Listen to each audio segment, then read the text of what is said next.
कारण पीछे लोगों को तकलीफ हो रही है। अगर आप इसे नीचे रख लें तो अच्छा होगा। मैंने सब पढ़ लिया है, बहुत बढ़िया है।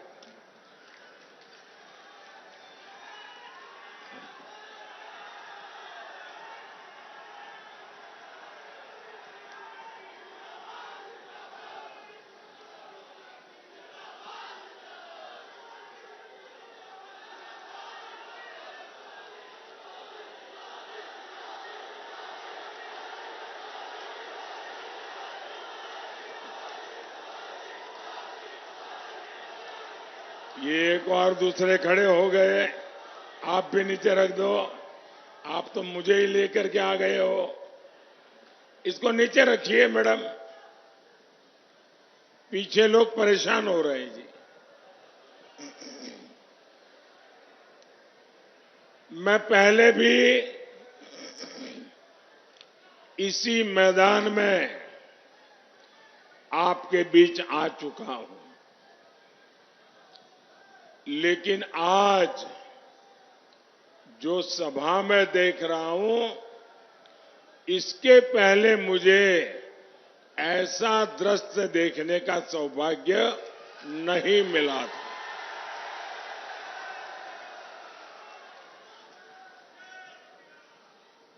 ये पंडाल छोटा पड़ गया है। बहुत लोग मैं देख रहा हूं पीछे धूप में तप रहे हैं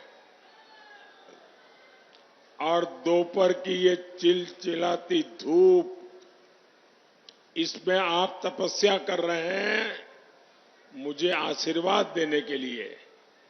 जो लोग धूप में तप रहे हैं, मैं सबसे पहले उनकी क्षमा मांगता हूं कि हमारी व्यवस्था जरा छोटी पड़ गई और आपको धूप में तपना पड़ रहा है, इसलिए मैं आपको क्षमा मांगता हूं। दूसरा, मैं आपको भरोसा देता हूं, मैं आपकी ये तपस्या कभी बेकार नहीं जाने दूंगा। मैं ज्यादा मेहनत करके, विकास करके, प्यार से आपकी इस तपस्या को विकास के रूप में लौटाऊंगा।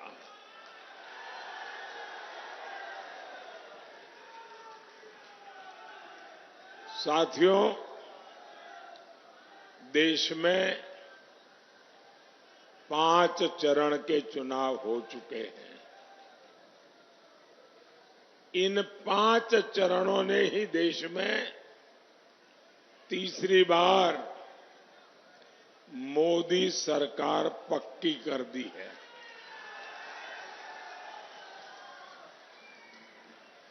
और इसके लिए आपको इधर उधर देखने की जरूरत नहीं है। आप इंडिया अलायंस वालों के बयान देख लीजिए, हर कोई अलग अलग आंकड़ा बताता है और उनके पुराने आंकड़े और उनके पुराने परिणाम देख लीजिए, तो आपको पक्का भरोसा हो जाएगा कि पूरा इंडिया अलायंस ऐसा निराशा की गर्त में डूबा है, ऐसा निराशा की गर्त में डूबा है कि अब उनको ये भी याद नहीं रहता है कि वो 2 दिन पहले क्या बोले थे, आज क्या बोल रहे हैं। ये हाल है इनका। भाइयों बहनों, आप तो समझदार लोग हैं और कभी भी अपना समय, अपनी शक्ति आप लोग व्यर्थ नहीं जाने देते, कभी भी बेकार नहीं जाने देते। और कोई भी समझदार अपनी कोई भी अमानत बर्बाद नहीं होने देना चाहते। अब आप सोचिए, सपा को मिलने वाला एक भी वोट, कांग्रेस को पड़ने वाला एक भी वोट, किसी काम का है क्या? कोई काम का है क्या? निरर्थक है कि नहीं है? निरर्थक है कि नहीं है? आपका वोट बेकार हो जाए, बर्बाद हो जाए, ये यहां का कोई मतदाता चाहेगा क्या? नहीं चाहेगा ना। और इसलिए आपका वोट उसको पड़ना चाहिए जिसको आप सरकार बनाने के लिए देना चाहते हैं, जिसकी सरकार बनने की गारंटी है। आप मुझे बताइए भाई, इस बार सच्चे दिल से बताना, मैं आया हूं इसलिए गप मत मारना। सच्चे दिल से बताओगे? सच्चे दिल से बताओगे? हाथ ऊपर करके बोलिए, सच्चे दिल से बताओगे? मुझे बताइए, इस चुनाव के बाद किसकी सरकार बनेगी? किसकी सरकार बनेगी? किसकी सरकार बनेगी? तो वोट बर्बाद होने देना चाहिए क्या? अच्छा, दूसरा, कभी भी पुण्य कार्य मिलता हो तो मौका गंवाना चाहिए क्या?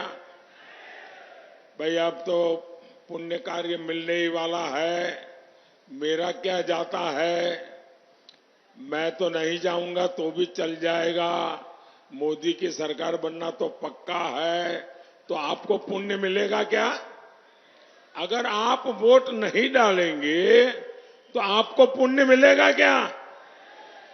आज 80 करोड़ लोगों को मुफ्त खाना मिलता है, मुफ्त राशन मिलता है, तो वो आशीर्वाद देते हैं कि नहीं देते हैं?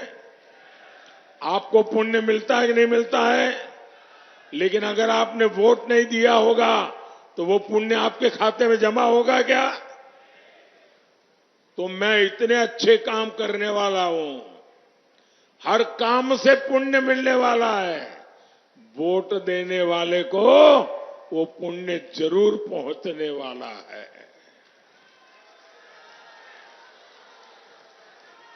वोट दीजिए विकसित भारत के लिए, वोट दीजिए आत्मनिर्भर भारत बनाने के लिए। साथियों, 22 जनवरी 2024 इस देश में बहुत लोग हैं जिनको अपने बेटे का जन्मदिन याद नहीं है, अपनी पत्नी से बात करते हैं, शादी की तारीख भूल जाते हैं, लेकिन इस देश के बच्चे बच्चे को पता है 22 जनवरी 2024।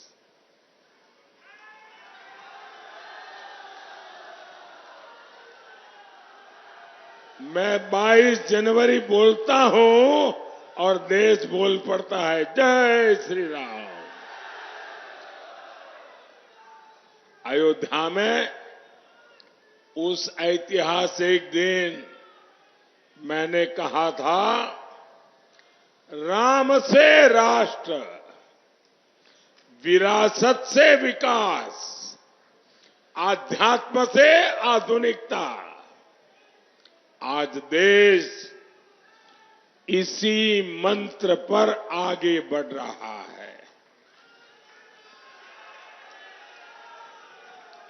हमारा भारत आज दुनिया की 5वीं सबसे बड़ी अर्थव्यवस्था बन चुका है। आज भारत का कद बढ़ा है, आज भारत का सम्मान बढ़ा है। भारत अब वैश्विक मंचों पर बोलता है तो पूरी दुनिया बड़े ध्यान से सुनती है। भारत फैसले लेता है तो दुनिया उसके साथ अपने कदम मिलाने की कोशिश करता है। और ये जो आतंक का सरपरस्त देश हमें आंखें दिखाता था, धमकियां देता था, आज उनकी हैसियत वैसी हो गई है, न घर का न घाट का, और अनाज भी उनको नसीब नहीं हो रहा। साथियों, पाकिस्तान तो पस्त पड़ गया है, लेकिन उसके हमदर्द सपा कांग्रेस वाले अब भारत को डराने में जुटे हैं। आप हैरान हो जाएंगे भाई, ये क्या बोलते हैं? ये लोग कहते हैं, हमें सुनाते हैं, उनको मालूम नहीं होता 56 इंच क्या होता है।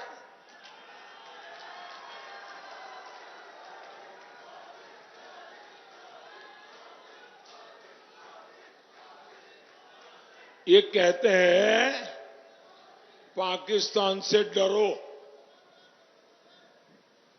और फिर क्या कहते हैं? पाकिस्तान से डरो, उसके पास एटम बम है, एटम बम। मुझे बताइए भाई, भारत को डरना चाहिए क्या? डरना चाहिए क्या? आज भारत में कांग्रेस की कमजोर सरकार नहीं, आज भारत में मोदी की मजबूत सरकार है। अगर डरना है तो वो लोग डरे जो मानवता में विश्वास नहीं करते, जो आए दिन खून की नदियां बहाते हैं। डरना है तो वो डरे, और भारत न किसी को डराना चाहता है, लेकिन भारत हमें डराने वालों को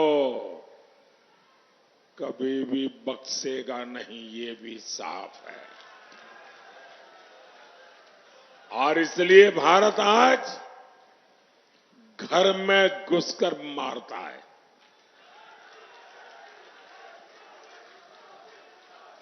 साथियों, मैं सपा कांग्रेस के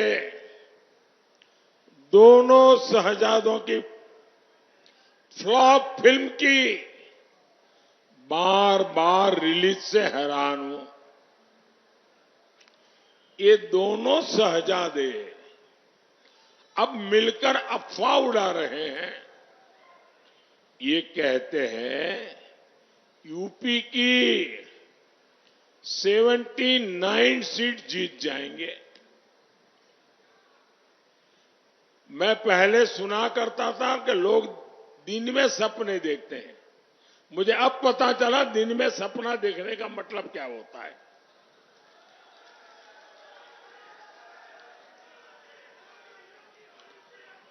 चार जून को यूपी की जनता इनको नींद से जगाने वाली है, और तब ये ठिकरा ईवीएम पर फोड़ेंगे। भाई और बहनों, इंडी गठबंधन की परिवारवादी पार्टियों ने तुष्टीकरण की सारी हदें पार कर दी है। हमारा देश 500 वर्षों से राम मंदिर की प्रतीक्षा कर रहा था।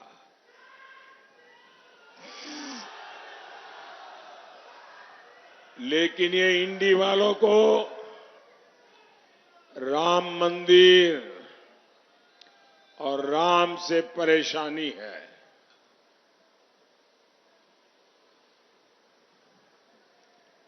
सपा के एक बड़े नेता कहते हैं राम मंदिर तो बेकार है, बेकार। सपा खुलेआम कहती है राम मंदिर जाने वाले राम भक्त पाखंडी है, पाखंडी। एक और इंडी नेता ने कहा राम मंदिर अपवित्र है। ये लोग सनातन धर्म के विनाश करने की बात करते हैं। और इन सब की आका कौन है? कांग्रेस पार्टी। कांग्रेस के शाहजादे तो राम मंदिर पर सुप्रीम कोर्ट का फैसला जिसके कारण राम मंदिर बना है, वो फैसला पलटना चाहते हैं। ये राम मंदिर पर बाबरी ताला लगाने का सपना देख रहे हैं। ये रामलला को फिर से टेंट में भेजना चाहते हैं। क्या इन लोगों को जवाब मिलना चाहिए कि नहीं मिलना चाहिए? वोट से करारी चोट करनी चाहिए कि नहीं करनी चाहिए? साथियों, कांग्रेस और सपा वालों को अचानक संविधान की याद आ गई। इसी कांग्रेस ने देश में आपातकाल लगाकर संविधान के खत्म करने की भरपूर कोशिश की थी। यही कांग्रेस है जो खुद का भी पार्टी का संविधान नहीं मानती है। ये परिवार ऐसा है कि बिहार के अति पिछड़े समाज के एक व्यक्ति सीताराम केसरी कांग्रेस पार्टी के अध्यक्ष थे। इनको पिछड़ों और अति पिछड़ों पे पता नहीं क्या नाराजगी है। एक शाम को मैडम सोनिया जी की टोली कांग्रेस दफ्तर में घुस गई और ये अति पिछड़े समाज के सीताराम केसरी को बाथरूम में बंद कर दिया। कांग्रेस के राष्ट्रीय अध्यक्ष को बाथरूम में बंद कर दिया और फिर उठा करके उनको फुटपाथ पर फेंक दिया और रातों रात मैडम सोनिया जी को अध्यक्ष की कुर्सी पर बिठा दिया। जिन्होंने कांग्रेस पार्टी के संविधान के लीरे लीरा उड़ा दिए, वो आज संविधान माथे पर के नाच रहे हैं। साथियों, सपा कौन है? ये वही सपा है जिसने हमेशा दलितों के आरक्षण का विरोध किया। अब ये लोग संविधान की भावना के खिलाफ जाकर धर्म के आधार पर आरक्षण देने की पैरवी कर रहे हैं। ये लोग दलितों, पिछड़ों का आरक्षण छीनकर वोट जिहाद करने वालों को देना चाहते हैं। जहां कांग्रेस सरकार है, वहां उन्होंने संविधान की पीठ में छुरा भोंककर कानून बना दिया है। कांग्रेस मुस्लिमों को आरक्षण देने के लिए बाबा साहब आंबेडकर का संविधान बदलना चाहती है। सपा भी इस दलित पिछड़ा विरोधी षड्यंत्र में कांग्रेस के साथ खड़ी है। इसलिए आपको सपा कांग्रेस को यूपी में पक्का सबक सिखाना है। साथियों, भाजपा सरकार विकास भी, विरासत भी इस मंत्र को लेकर के चल रही है। एक क्षेत्र तो वैसे ही अयोध्या के इतने करीब है, सरकार जो राम सर्किट विकसित कर रही है, ये क्षेत्र उसका एक बड़ा तीर्थ है। महर्षि वशिष्ठ और श्रृंगी ऋषि के आश्रम पर विकास के कार्य हुए हैं। 84 कोस परिक्रमा यही मखौड़ा धाम से शुरू होती है। इसका शिलान्यास शुरू हो चुका है। यहां राम जानकी मार्ग का विकास हुआ है। सरयू से वाटरवे यानी जलमार्ग बनाने का काम भी चल रहा है। और ये तो अभी केवल ट्रेलर है, ट्रेलर।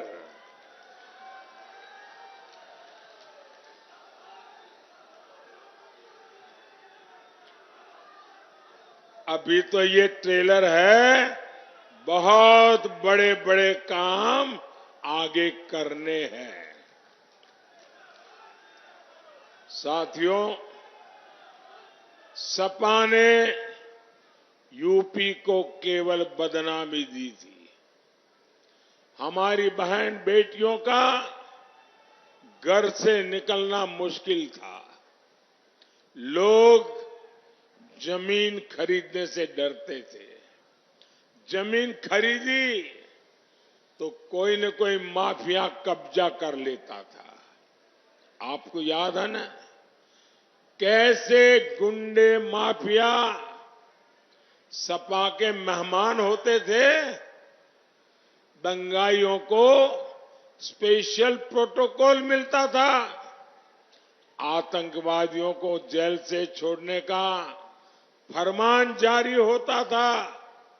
इसलिए मैं कहूंगा, इस चुनाव में ऐसी कोई गलती नहीं करनी है जिससे इन लोगों का हौसला बढ़े।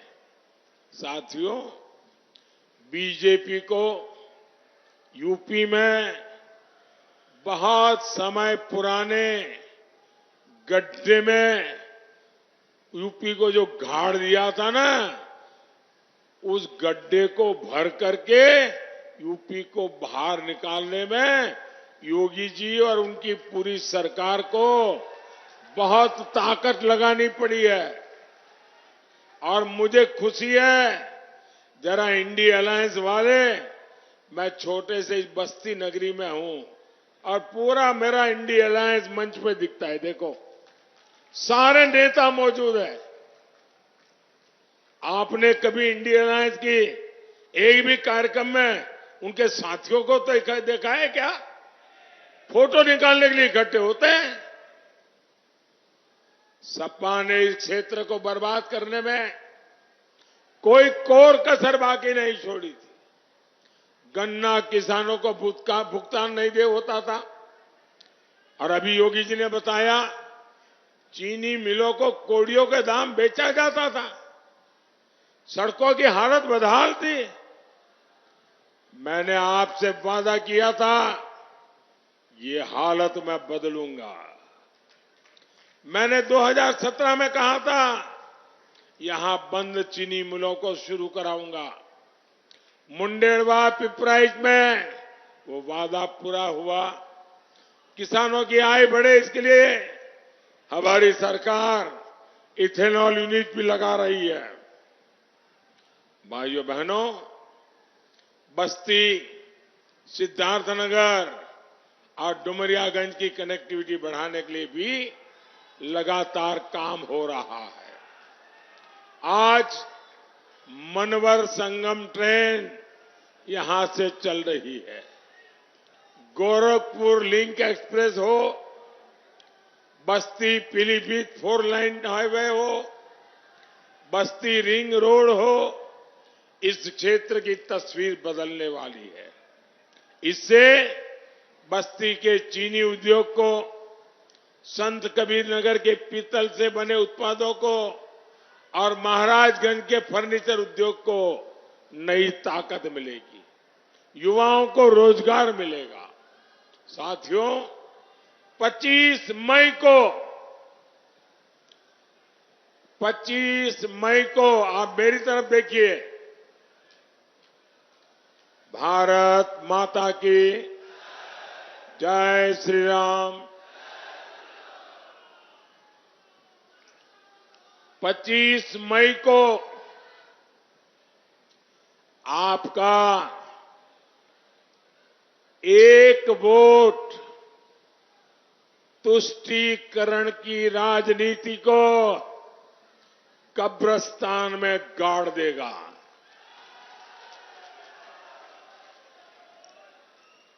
आपका एक वोट देश का भविष्य सुनिश्चित करेगा। 80 करोड़ लोगों को मुफ्त राशन मिलता रहे, गरीबों को 5 लाख रुपए तक का मुफ्त इलाज मिलता रहे, 3 करोड़ गरीबों को उनके लिए नए पीएम आवास मिलेंगे। और मेरा एक काम करेंगे आप लोग, जरा हाथ ऊपर करके बताए तो बोलूं। मेरा एक काम करेंगे, ऐसे ढीला ढीली बात करने वालों को मैं काम नहीं बताता हूं, जो मजबूती से बोले उन्हीं को काम बताता हूं जी। हाथ ऊपर करके बताइए, मेरा काम करेंगे, पक्का करेंगे। देखिए काम कैसा है। अभी आप लोगों को मिलने के लिए जाते होंगे, अलग अलग बस्तियों में जाते होंगे, सोसाइटियों में, चाल में, मोहल्ले में, गांव में, अलग अलग जगह पे जाते होंगे। कहीं पर भी आपको कोई परिवार झुग्गी झोपड़ी में जिंदगी गुजारता नजर आए, कहीं भी आपको कोई परिवार कच्चे मिट्टी के टूटे फूटे मकान में नजर आए, तो उसको जाके कह देना, उसका एक तो नाम पता लिख करके मुझे भेज देना, और उसको कह देना 4 जून को मोदी सरकार बनने के बाद उसको भी पक्का घर मिल जाएगा।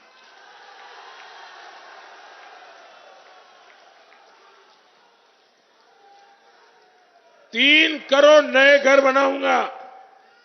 मुझे इस देश में हर गरीब को पक्के घर में रहने की सहूलत देनी है। तो आप घर घर जाके मेरा इतना काम करेंगे, और आप मन में झिझकना मत कि मैं तो कह दूंगा और कुछ नहीं होगा तो फिर तो मुझे पकड़ेंगे। मैं आपको गारंटी देता हूं, आप ही यहां जितने लोग हैं ना, मेरे लिए तो आप ही मोदी है।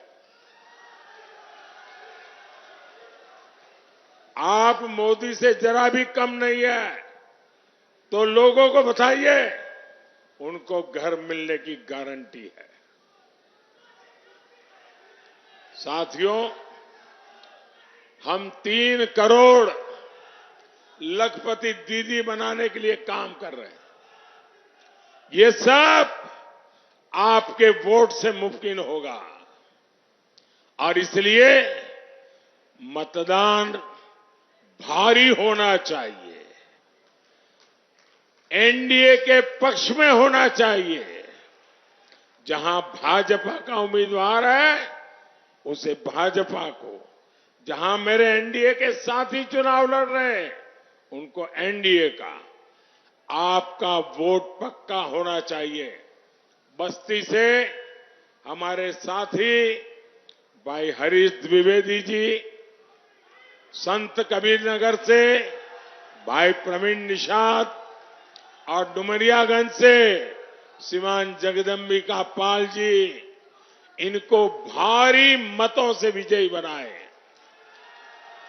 ज्यादा से ज्यादा मतदान कराएंगे, हर पोलिंग बूथ जीतेंगे। अच्छा, मेरा एक काम करेंगे, घर घर जाना और हर परिवार में जाना, हर परिवार के लोगों को मिलना और परिवार के सबके साथ बैठ करके कहना कि हमारे मोदी जी आए थे और मोदी जी ने आपको राम राम कहा है। हर घर में मेरा राम राम पहुंचा दोगे, हर घर में मेरा राम राम पहुंचा दोगे। एक और काम करना है, करोगे? आपके हर गांव में आपके कोई तीर्थ देवता होंगे, गांव में कोई मंदिर होगा जहां गांव के लोग जाते होंगे, वहां भी जाकर के मत्था टेकना और कहना कि विकसित भारत के लिए हे देवाधिदेव हम सबको आशीर्वाद दो। इतना काम हर गांव में, हर तीर्थ क्षेत्र में जाकर के करना। मेरे साथ बोलिए, भारत माता की, भारत माता की, भारत माता की। जी